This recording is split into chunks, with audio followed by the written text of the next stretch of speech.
नागपुर में साइबर ठगों ने एक बार फिर एक वरिष्ठ नागरिक को अपना शिकार बनाया है। रेलवे के एक सेवानिवृत्त कर्मचारी को व्हाट्सएप पे पेंशन स्कीम और शेयर मार्केट में 20% मुनाफे का झांसा देकर 44,40,000 रुपए की ठगी कर ली गई। मामले की जांच आर्थिक अपराध शाखा कर रही है, जबकि लकड़गंज थाने में प्रकरण दर्ज कर आरोपियों की तलाश शुरू कर दी गई है। नागपुर के लकड़गंज थाना क्षेत्र के उप्पलवाड़ी निवासी एक वरिष्ठ नागरिक जो रेलवे विभाग से सेवानिवृत्त है, साइबर ठगी का शिकार हो गए।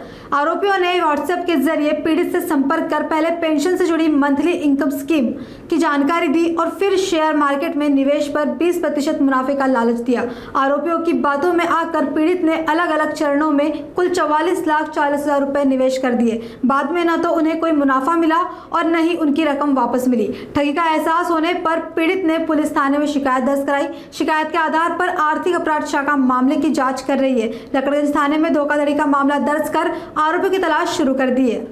काल लकड़गंज पोलीस स्टेशनला फसवणुकीचा गुन्हा दाखल झाला, ज्याची चौकशी ही आर्थिक गुन्हे शाखा नागपूर शहर येथून झालेली आहे।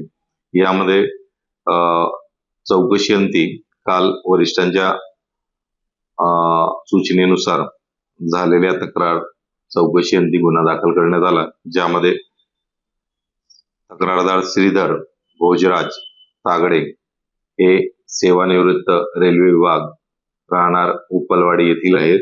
यांनी दिलेल्या तक्रारी अनुषंगाने पोलीस स्टेशनला आर्थिक फसवणुकीबाबत गुन्हा दाखल करण्यात आला, ज्यामध्ये यातील जे आरोपी आहे त्यांनी पेन्शन बाबत मंथली इन्कम स्कीम ची व्हाट्सएप मेसेजद्वारे माहिती सादर केली आणि यामधील तक्रारदार व त्यांचे इतर साथीदार यांना शेअर मार्केटमध्ये जर जास्त पैसे गुंतवले तर 20% त्यामध्ये नफा मिळेल असे आमिष दाखवून त्यांच्याकडून 44,40,000 रुपये एवढी रक्कम घेतली आणि परतावा 2022 पासून आजपर्यंत कुठलाही केलेला नाही।